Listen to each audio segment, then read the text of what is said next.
I'm James Horst. I sell real estate in rural Ontario, and I've been part of this land my whole life. I grew up on a small dairy farm just outside of Elora in central Wellington.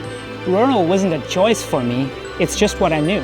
I started in construction, residential and agricultural, and then I was doing garage doors, which taught me how to listen to people and deliver exactly that. Real estate was just a natural fit.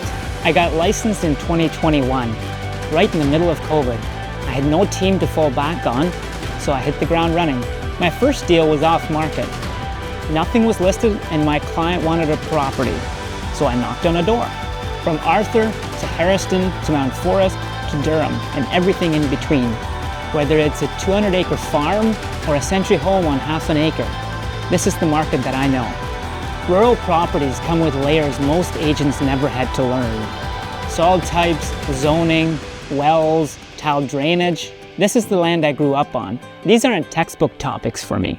This is my home. My family is here, my roots are here, and I get to help people buy and sell the kind of land I grew up on. I know this market, I know this land, and when you need someone who will roll up their sleeves and go to work for you, that's what I do.